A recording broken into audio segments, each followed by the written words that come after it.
creo en la ciencia probablemente desde siempre, ¿no? Digo, es una...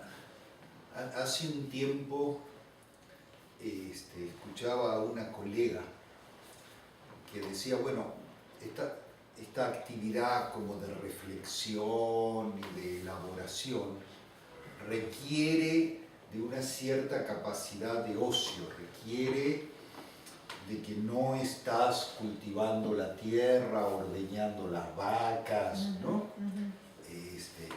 Entonces requiere de una distribución social donde haya una parte de la sociedad que pueda dar el lujo de que tiene garantizada su casa, su comida, una serie de cosas, y a cambio de eso puede hacer estas cosas, ¿no? Es decir, en algún momento era mirar los cielos para muchas cosas, en las cortes europeas era para hacer horóscopos. Los mecenas, ¿no? Que claro, le pagaban a alguien para que pensara. ¿No? Entonces, así como había músicos, había astrónomos, o había, ¿no? Y entonces, y eso ha ido evolucionando, ¿no? Y entonces, claramente, es decir, los científicos somos parte de esas élites que somos sostenidos por la sociedad. Y entonces ahí viene la pregunta de quién paga y para qué paga, ¿sí? Y eso depende mucho de los diferentes países, ¿no? Hay países donde mucho del motor es la industria armamentista, ¿sí? Hay otros que es más en los desarrollos industriales, ¿no? Hay los retos tecnológicos, ¿no? En otras áreas es la industria farmacéutica, entonces, sí, digamos, en los países del primer mundo, digamos, es decir, Europa Occidental, Estados Unidos, Canadá, Japón, China, ¿sí? De golpe ahí sí hay mucho más financiamiento, y uno ve cuando dices financiamientos, de veras hablas de miles de millones de dólares, euros, yuanes, ¿sí? Es decir, es mucho. Entonces, cuando un joven decide en qué área entrar, bueno, ¿dónde va a haber trabajo? ¿No? Es decir, o dónde me dan una beca, en qué áreas me dan una beca para hacer un doctorado, ¿sí? Y hay áreas donde puede entrar mucha gente y hay áreas donde puede entrar poquita gente, ¿sí? Y eso hay grupos que deciden literalmente, ¿no? Es decir, en estos países hay grupos que hacen los planes estratégicos, ¿sí? Y esos planes estratégicos, bueno, como probablemente vaya a pasar ahora en México, vamos a ver con diferentes suertes, y eso orienta recursos y los recursos orientan vocaciones.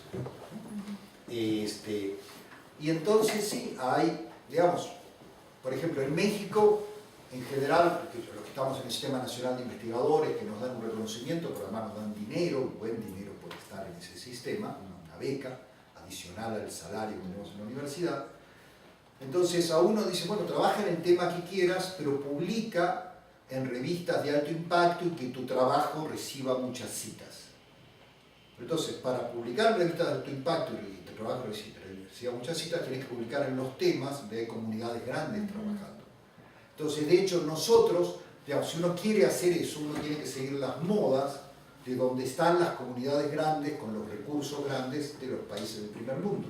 Entonces, en realidad estás trabajando gratis para ellos, o sea, ellos invierten en sus países y nosotros nomás nos chupa la corriente, ¿sí? Entonces, es decir, tú puedes trabajar en lo que quieras, pero si tú aspiras a que tu trabajo tenga una comunidad grande que le importe, tienes que estar donde están las modas, ¿sí? Y las modas están donde se ha ido esta gente. Y de hecho este tema, digamos, yo hasta hace 10 años hacía física nuclear, me movía a esto, y esto es impresionante. En los últimos 20 años el número de institutos en el mundo que se han creado dedicados a óptica cuántica y a cómputo cuántico son casi, no sé, más de 100 en todo el mundo, y el número de publicaciones y el número de investigadores y el número de jóvenes que se meten a esto, o sea, ha habido todo un boom. Y yo pues me dejé ir por una combinación de que es un tema que me gusta mucho, y por otro lado porque vale la pena estar donde están estas comunidades grandes, porque es un área muy activa, y además porque eso te permite estar, ¿no? Es decir, charlar con mucha gente. Es decir, a veces, este es un paréntesis, Es decir, un problema en la comunidad científica es encontrar a alguien a quien le interese, aunque sea un poquito, lo que tú estás haciendo. ¿Sí? Entonces yo he estado en congresos donde hay 30 personas en todo el mundo que estábamos estudiando un tipo de problema, y se hace un congreso de los 30 de todo el mundo que están interesados en eso. ¿Sí? Entonces, bueno, al fin puedo hablar con alguien, ¿sí? Si tengo mi media hora de contar lo que yo estoy haciendo, después escucho y capaz que entonces luego colaboro con alguien de eso, ¿sí?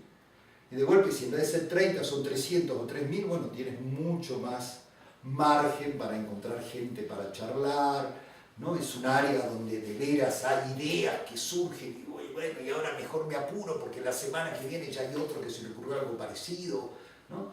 En cambio en la otra te puedes tardar 2 años y no va a pasar nada porque a nadie le importa. Si publicas ahora, dentro de 2 años da más o menos lo mismo, ¿sí? Y entonces, bueno, eso tiene un poco que ver con cómo hacemos ciencia, qué hacemos, para qué la hacemos, ¿no? Y un poco también, bueno, qué discursos, qué miradas se van instalando. Okay. Oye, ahora regresando a la parte de las verdades de la ciencia, yo coincido contigo, cuando yo estudié ingeniería también así, el tener conocimientos fácticos para mí era muy importante, saber que esto era de este tamaño y no de otro, y tener como ciertos puntos de certeza, ¿no?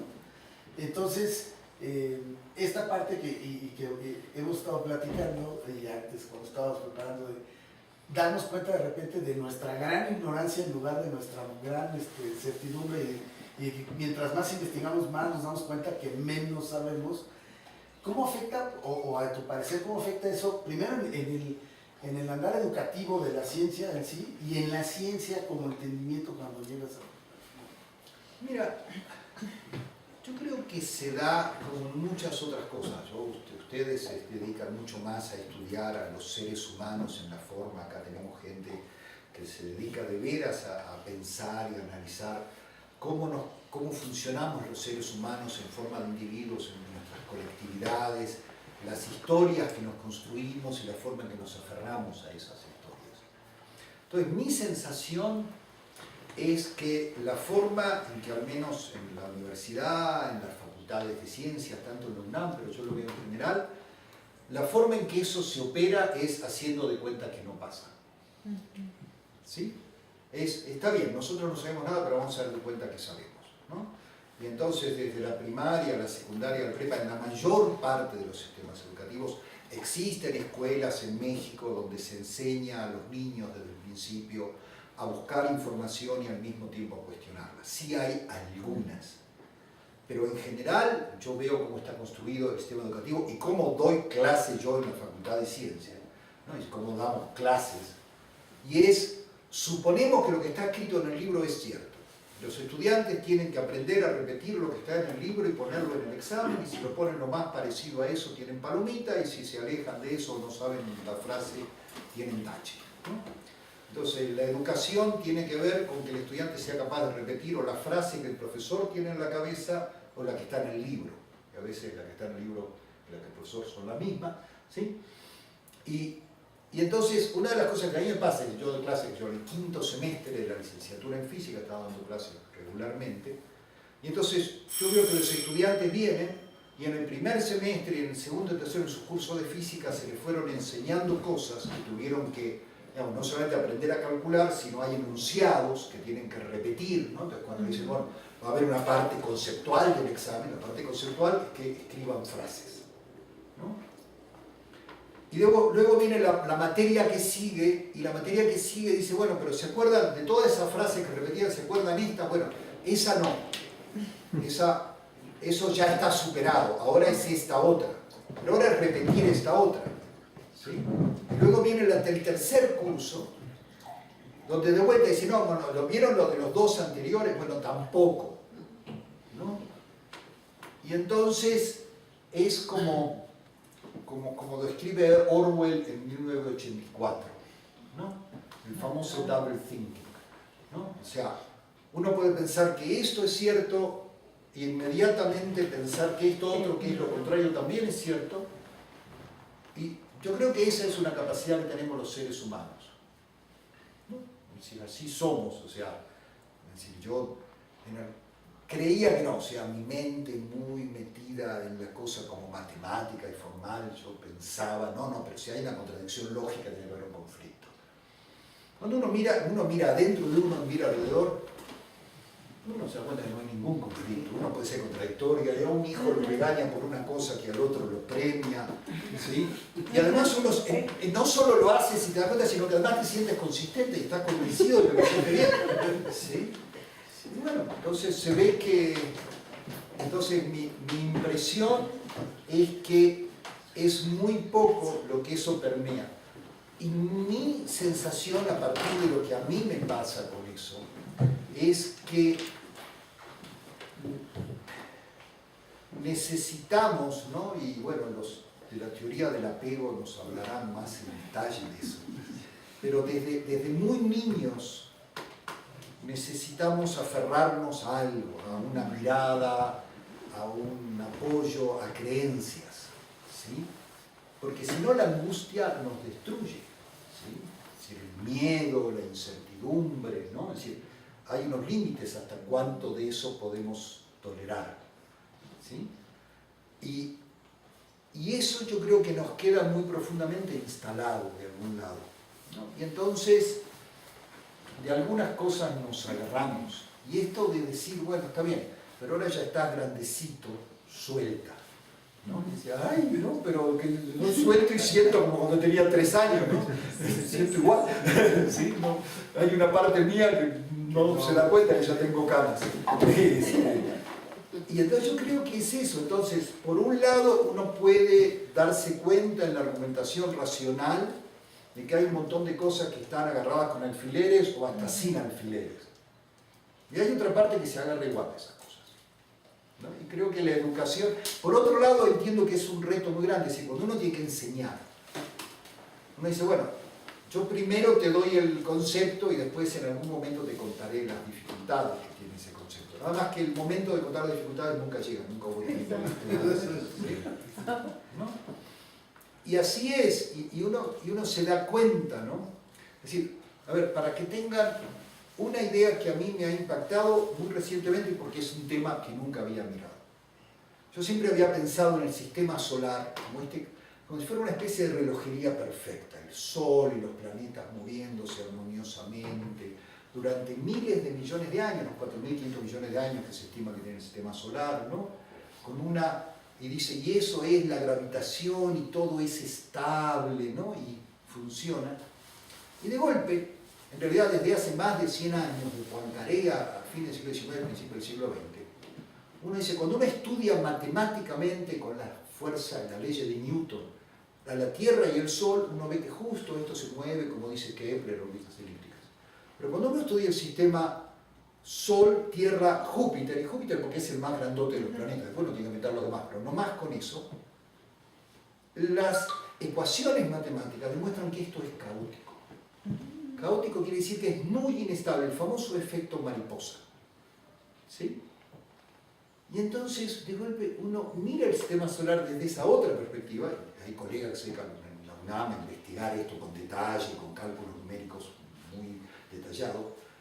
En realidad, lo que estamos viendo es de todo eso que es tremendamente inestable, esas órbitas que de veras aguantaron. O sea, de todo eso que es increíblemente inestable, hay algunas cosas que eran inestables y ya salieron volando.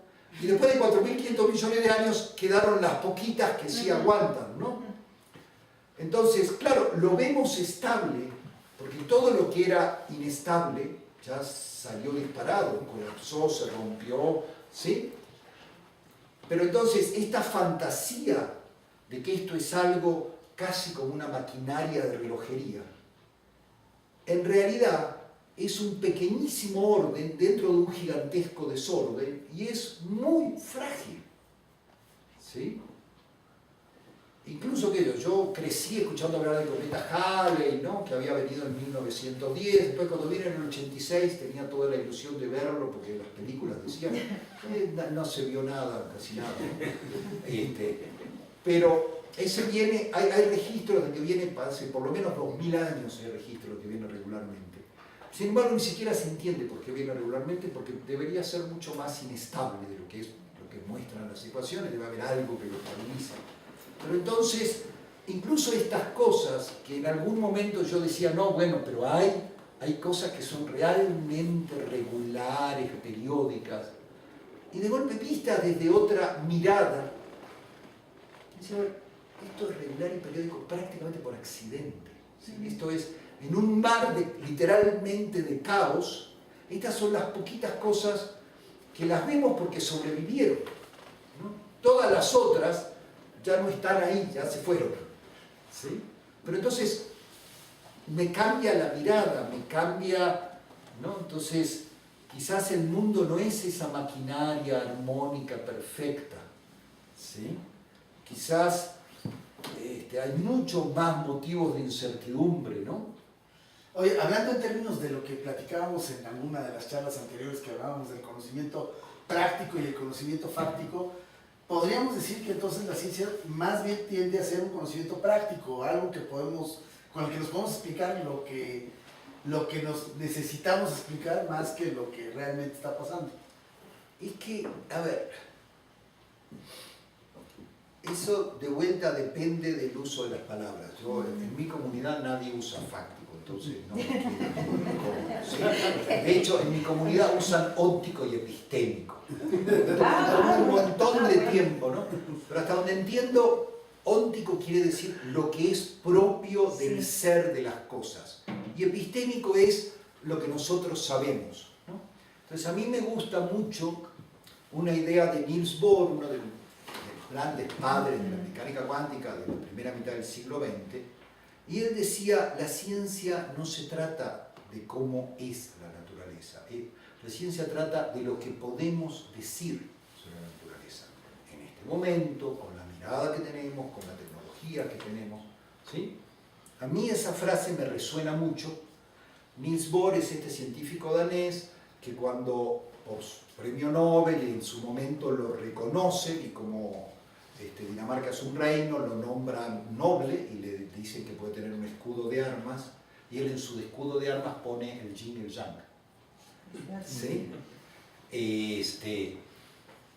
Y entonces esa es una mirada que a mí es entonces, es decir, desde mi punto de vista y desde esta práctica del Zen, de soltar, es imposible hablar de las cosas como son. Cada vez que hablamos de nuestra narrativa de las cosas. Hablamos de esa forma individual, social, histórica que tenemos de hablar. Y esas cambian. Digamos, creo que varios acá tenemos suficiente edad como para haber visto cambiar radicalmente discursos que eran fundamentales cuando éramos jóvenes, y algunos que parecían debates que la gente iba a dejar su vida en eso, se esfumaron, dejaron de importar. Y de golpe vemos a nuestros hijos pelear por unas cosas que nosotros ni se hubiéramos imaginado que eso podía ser un tema. ¿Sí? Y entonces uno dice, bueno, pero entonces, ¿por qué? Y es notable, los seres humanos estamos dispuestos a dar la vida, a matar, a morir y esas cosas, por cosas que vistas 30 años después, uno dice, pero ¿y esta gente de qué están hablando? Pobrecitos, ¿no? Y sin embargo, nuevamente surgen las nuevas batallas, con otros discursos ideológicos, políticos, religiosos, de clase, de ambientalistas, de lo que quieran, ¿no? Y volvemos a estar dispuestos a matar y morir. Pareciera que tenemos una tendencia a eso. Pero entonces uno dice, bueno, ¿y cuál es la verdad? ¿No? Y uno, qué sé yo, por lo menos decir. Entonces yo siento que bueno, que es algo como que necesitamos aferrarnos. Hay una imagen muy bonita de Jorge Drexler en una de sus últimas canciones que se llama Salvavidas de hielo. No sé si han escuchado la canción, es muy bonita la canción, porque dice, tu amor fue como un salvavidas de hielo. Y yo decía, ¿qué es eso? Y entonces lo explicó cuando lo fuimos a escuchar. Un salvavidas, literalmente, imaginen una dona de hielo que flota, pero en un ratito se va a derretir, se va a fundir y no va a haber más. Entonces me parece que nuestras verdades son como salvavidas. Oye, y antes de de abrir el micrófono para que participemos entre todos, una última pregunta, que yo creo que es como el morbo que se siente cuando ves el título de la charla, el Zen y la ciencia, se sienten como conceptos medio antagónicos, y entonces la pregunta sería, ¿cuáles son los principios que los hacen similares? O sea, ¿cuáles son los principios que encuentras iguales en la ciencia y en el Zen, este tipo de prácticas? La idea básica de la meditación Zen, por lo menos como como me llega a mí a través de Thich Nhat Hanh y su narrativa de cómo él interpreta el budismo, es que la meditación consiste, digamos, sirve para detenerse y mirar profundamente. ¿Sí? Y esas son como las dos, ¿no? Y detenerse es detenerse y mirar, en este caso, y miramos el propio cuerpo, miramos las ideas, los sentimientos que nos vienen, y miramos alrededor nuestro, miramos el mundo que nos construimos y que construimos a los demás. Y yo creo que eso es el lado de la ciencia que a mí más me gusta, esta parte de mirar profundamente, usar estas herramientas de la tecnología para tratar de mirar, ¿sí? Y de preguntarse, ¿no? ¿Qué es esto? ¿No? Y yo creo que por un lado, digamos, como todas las palabras, ciencia tiene muchas acepciones. Entonces yo he encontrado algunas que me encantan y creo que la que más me gusta de todas justo es esto, es poder mirar y poder estar dispuesto a ver y poder estar dispuesto a soltar mis prejuicios para aceptar lo que estoy viendo, ¿no? Y eventualmente si puedo interpretar, si puedo transformar, pero ya esas son otras aspiraciones, ¿no? Entonces yo creo que eso es algo que tiene en común, ¿no? Y junto con eso viene toda la parte de los prejuicios, o sea, no, pero bueno, cuando yo miro, yo ya sé lo que tengo que ver porque ya lo estudié en los libros, porque ya mis maestros me dijeron, ¿no? Y eso pasa en la ciencia y eso pasa en nuestras cabezas. Yo me veo a mí, veo mis interacciones con las personas cercanas, con las personas que interactúo continuamente, que amo, y me cuesta muchísimo verlas, porque yo ya tengo una historia que me estoy contando. Todo lo que me dicen, lo que hago, lo que hacen, lo filtro por eso. Y eso pasa en la ciencia y pasa en nuestras interacciones. Entonces este juego, ¿no? Y claro, yo no puedo mirar sin una mirada, es decir, bueno, quizás algún maestro muy iluminado lo pueda hacer. Yo no he conocido, creo, a nadie capaz de mirar sin estarse al mismo tiempo contando una historia, ¿no? Que se superpone entonces yo siento, bueno, yo necesito estas historias para poder ver, pero y entonces este juego sutil entre mirar desde la historia que me estoy contando, pero al mismo tiempo estar dispuesto a ver más allá y soltar esa historia, bueno, es un juego, ¿no? Es decir, en la ciencia, en la física se hace con reglas muy específicas y yo creo que eso es lo que tienen en común. Bueno, y ahora, si quieren, abrimos el foro para que haga comentarios, dudas, preguntas, cuestionamientos. ¿Alguien quiere empezar? Yo no antes de nada, un agradecimiento. Hace tiempo leí un libro que se llama La estructura de las revoluciones científicas, de Thomas Kuhn. Y justamente un poquito el poder tener la oportunidad de escucharlo me hizo pensar mucho en esta parte en donde, en ese momento cambió mucho la perspectiva que yo tenía sobre cómo los avances y cómo es el proceso evolutivo de la ciencia, no desde una forma de ver, ¿no? Como que se va acumulando, sino que de repente se llega a un punto y se rompe, ¿no? Se cambia como el paradigma, porque empiezan a haber estos enigmas que como la comunidad científica ante determinada disciplina no sabe cómo poder manejar y tiene que haber este proceso como de ruptura para volver a hacer algo y luego se vuelve a romper y se vuelve a hacer algo y se vuelve a romper, etcétera, etcétera. Y me pensé mucho, dije, bueno, pues sí, definitivamente esta idea de los cambios paradigmáticos que propone Kuhn tiene mucho que ver con la parte que menciona en relación con la parte de la capacidad de poder soportar no saber a veces, ¿no? Y eso me lleva a una cuestión personal. Yo soy psicólogo y psicoanalista, tengo una supongo que una forma de ver luego las cosas que me gusta, que las cosas sean un poquito más claras y concisas, y esto tiene lo que ser y tiene que ser un poquito más cuadrado. Y luego en momentos de pensar, dije, ay, qué padre hubiera sido, no sé, ser médico, ser físico, no, de poder saber las cosas como son y tener este conocimiento. Y de repente poder escucharlo ahorita y digo, bueno. Estás en el lugar correcto. Estás bien donde estás. Pues, sobre todo por poder decir, bueno, si la física, ¿no?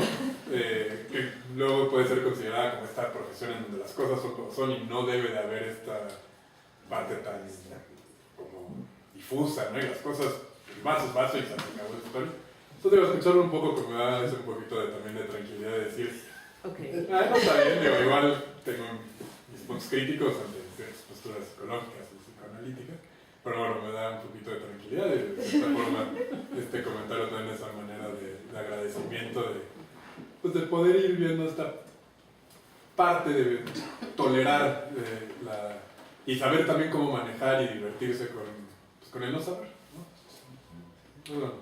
Sí, bueno, gracias. Hace unos pocos meses una amiga en Querétaro me invitó en la Facultad de Psicología de Querétaro a platicar, y justo el título que le puse era entre signo de interrogación, ¿existe el método científico? Justo esa Facultad de Psicología es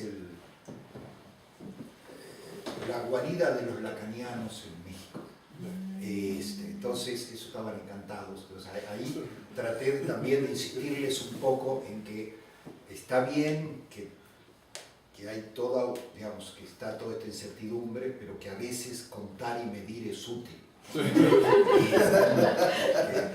Entonces, es esta cosa de, ¿no? Eso no quiere decir que todo. Claro, que uno trate de ir por el mundo diciendo, bueno, no, yo puedo, esa puede ser la puerta, pero aquí yo puedo creer que hay otra porque me puedo romper la nariz, ¿no? Entonces y es un equilibrio, ¿no? Es decir, ¿cómo distingo cuando realmente es una puerta y cuando no?